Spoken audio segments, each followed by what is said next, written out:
mes chers amis taureaux, bienvenue sur la chaîne de tarot de la transition. Je vous souhaite en pleine forme et surtout en bonne santé. Nous allons effectuer le tirage pour la semaine qui va du 25 septembre au 1er octobre. Je vous rappelle que mes tirages sont des tirages généraux. Ils peuvent ne pas correspondre en tout point à la situation que vous vivez actuellement. Donc s'il vous plaît mes amis taureaux, ne prenez que ce qui résonne et ce qui fait sens pour vous et laissez le reste à côté.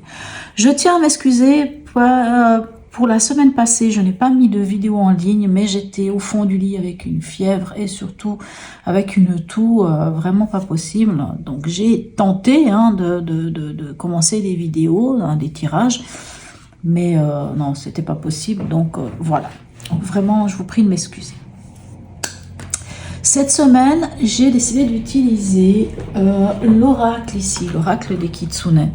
C'est un oracle que j'ai déjà reçu il y a quand même pas mal de mois en arrière, ça fait déjà un petit moment que je l'ai, et puis voilà, pour ceux qui me suivent, mes guides m'ont dit de l'utiliser pour cette semaine. Donc on va aller voir quel est cet oracle, quel est son message pour vous cette semaine. Et nous avons le jardin de la nuit. Alors le jardin de la nuit, lui, nous parle de votre intuition, de vos rêves, de toutes ces choses que l'on peut... C'est aussi, alors je dirais pas la part d'ombre, mais toutes ces choses qui sont cachées. Alors, ce qu'elle peut nous dire, cette carte, pour vous, ce serait de croire en vos rêves, quoi, d'amener ces rêves dans la réalité. De faire confiance aussi, de vous faire confiance, de faire confiance en vos rêves, de faire confiance en votre intuition.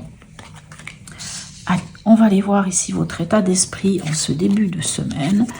Reine de denier et reine de coupe. Alors vous avez deux reines, celle qui gère l'argent, qui gère la maison. On peut dire que ça peut être vous, puisque tout ce qui est des deniers parle des signes de terre, et la reine de coupe qui, elle, gère l'émotionnel, c'est-à-dire ses émotions, c'est quelqu'un d'empathique,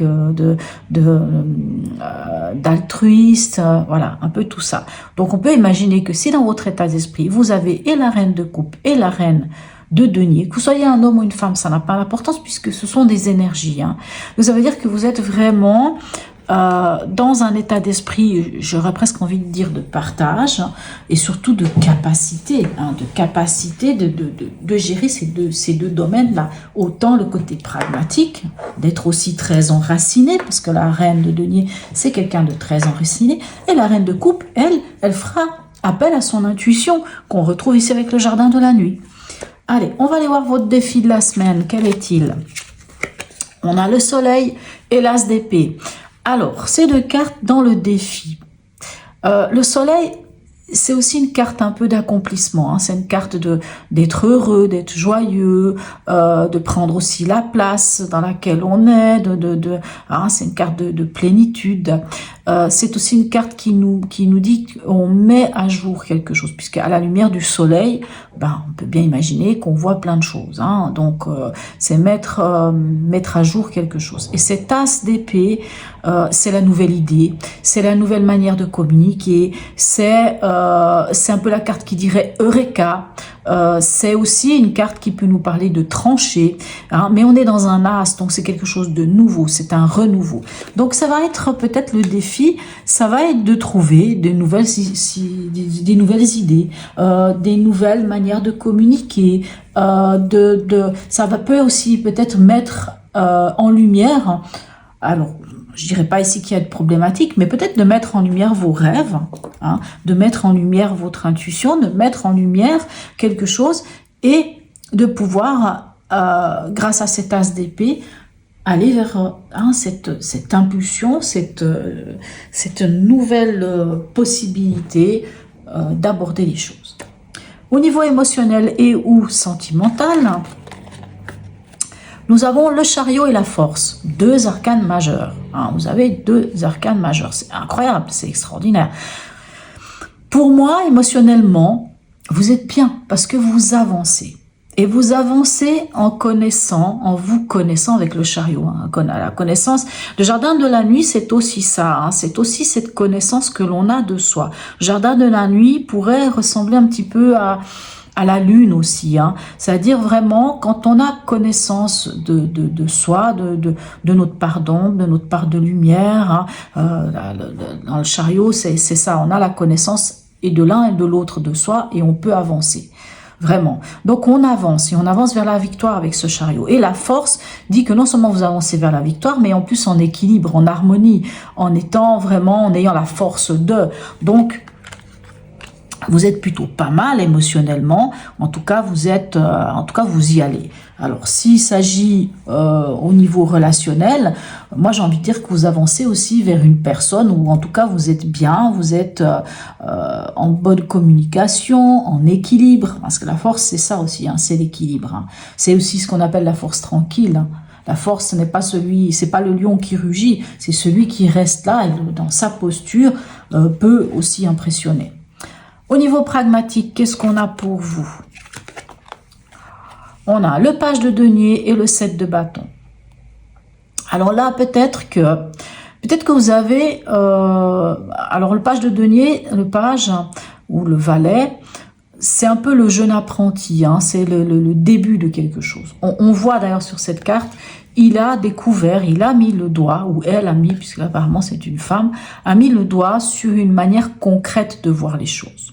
Donc, soit un nouveau, je sais pas, un nouveau contrat de travail, un nouveau travail, une nouvelle manière de gagner de l'argent, peu importe. Mais on a le 7 de bâton. Et le 7 de bâton vous dit que vous prenez position par rapport à vos acquis. Vous savez qui vous êtes, vous savez ce que vous avez vécu. Et j'aime beaucoup cette carte. Hein. On voit là, il y a le blaireau. Ici, ça a l'air d'être un renard, admettons, ou une renarde, qui protège ses petits. Et c'est ça le 7 de bâton. C'est quand on sait ce qu'on est, on sait ce qu'on a fait, on sait ce qu'on a travaillé, on sait ce qu'on a mis en place dans notre vie, on sait ce qu'on vaut et comment dirais-je, on prend une posture de défendre nos acquis, de défendre tout ce pourquoi on s'est battu, tout ce qu'on a mis en place dans notre vie. Hein. Donc on voit cette femelle qui défend ses petits. Un exemple de 7 de bâton, c'est le paysan qui a travaillé sa terre pendant des mois et des mois et des mois, et maintenant il a des magnifiques champs de pommes de terre, il a des champs de maïs, je ne sais pas, peu importe de quoi, et puis il y a des gens, d'autres paysans, d'autres personnes autour qui passent, puis qui font « Oh, mais t'as des magnifiques pommes de terre, tu peux nous en donner, tu peux donner ceci, tu peux donner cela, tu peux ceci, tu peux cela », puis le paysan va dire « Mais écoutez, non ». Hein, parce que ça, c'est le fruit de mon labeur. Et d'abord, je pense à ma famille. D'abord, je pense à mon bien-être. Et après, si j'en ai assez, pourquoi pas. Mais au départ, on défend quand même. C'est vraiment l'idée de défendre ses acquis. Donc peut-être pour certains, au niveau du travail, ou au niveau de votre quotidien, ou au niveau de, je ne sais pas, ou peut-être d'une situation financière, vous avez trouvé quelque chose, ici avec ce page, hein. On a trouvé une solution, on a trouvé quelque chose, on a mis le doigt sur quelque chose qui est vraiment important pour nous et qui est dans la matière, qui est dans le concret. Et on va peut-être être amené, enfin quand je dis on, je suis pas taureau, mais vous allez peut-être être amené à défendre quelque chose. C'est ça le 7 de bâton, c'est défendre son territoire, défendre ses acquis, mais c'est aussi une carte qui nous demande de faire preuve d'endurance. C'est vraiment, on n'est pas encore arrivé à, donc il va falloir prendre position. On en est où ici avec ces deux cartes? On a un 8 d'épée et un as de coupe. Alors pour moi, ce 8 d'épée et cet as de coupe, il y a, alors, le 8 d'épée, c'est la carte de l'enfermement. L'enfermement. Hein, c'est la carte de... c'est quand le mental vous joue des tours. C'est tout ce qui va être des... comment dirais-je, des croyances erronées, des croyances limitantes. C'est souvent ce que les autres sont venus nous apporter, hein, nos parents, nos familles, nos croyances, je sais pas, les autres. On vous a dit ça, ouais, mais tu te rends compte si tu fais ceci, si tu fais cela, et je sais pas quoi. Et au bout d'un moment, dans notre tête, on sait même plus qu'est-ce qui est vrai, qu'est-ce qui est pas vrai, qu'est-ce qui est de nos peurs à nous, qu'est-ce qui est des peurs des autres. Parce que bien entendu, cette carte de 8 d'épée nous amène des peurs, des angoisses, des craintes, hein, on se sent pas très stable, on veut dire le mental nous joue des tours, hein, on va dire vraiment c'est ça, je dirais même que c'est une diarrhée mentale, hein, ça nous lâche pas. Donc soit ici on vous dit que rendez à César ce qui est à César finalement, parce que finalement quelle est la part de ces croyances qui sont les nôtres et quelle est la part de ces croyances qui ne sont pas les nôtres, c'est la question qu'il faut se poser. Et on a quand même l'as de coupe. L'as de coupe, c'est un renouveau. Et c'est un renouveau de c'est quelque chose qui fait battre votre cœur. Donc, soit on vous dit ici, lâchez le mental et mettez l'amour, mettez votre cœur, mettez vos sentiments, mettez votre foi en vous ici, un jardin de la nuit, hein, l'intuition, mettez votre par amour, pour amour, avec amour, mettez tout ça au centre de tout. Mettez-vous au centre de tout. Connectez-vous à votre cœur et non pas à votre mental. Ça peut être une interprétation. L'autre interprétation, c'est justement le fait que quelque chose de nouveau vient vers vous. Est-ce que c'est un nouvel amour? Est-ce que c'est... Peu importe, mais c'est quelque chose qui fait vibrer votre cœur, ici, cet as de coupe.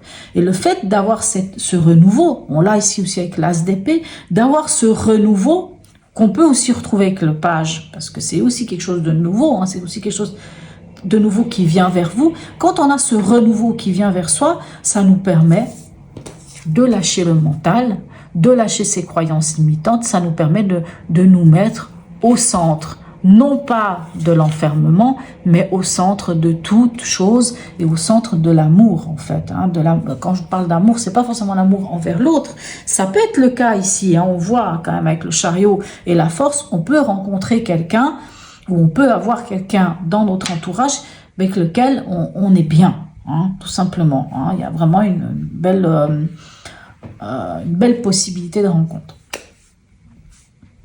Allez, on va aller voir ici l'horoscope. J'en ai bien aujourd'hui. L'oracle, je vais y arriver.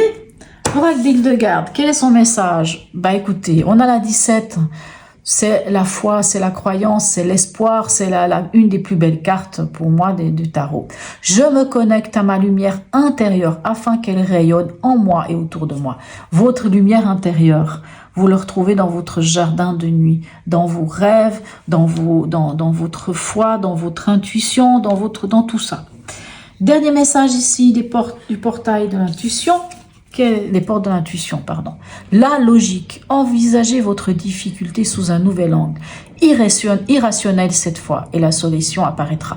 Donc, quand on parle d'irrationalité, je vais y arriver, on parle de quoi? On parle de ce qui est des rêves. On parle du jardin de la nuit, de vos rêves, de votre intuition.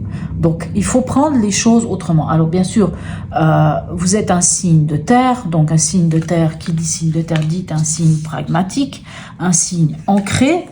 Hein, on le voit ici avec la reine de denier. Vous êtes ancré, mais on a la reine de coupe qui vous permet, en laissant place à l'intuition, à ce côté irrationnel, apparemment, d'aller chercher une autre logique. Très beau ce message, très très beau message pour mes amis taureaux. Voilà mes amis taureaux, en tout cas n'hésitez pas à me laisser un message, même un petit smiley, c'est toujours très agréable. Likez, partagez, n'hésitez pas aussi à vous abonner si ce n'est déjà fait. Sur ce mes amis taureaux, je vous souhaite une très belle semaine et je vous dis à tout bientôt.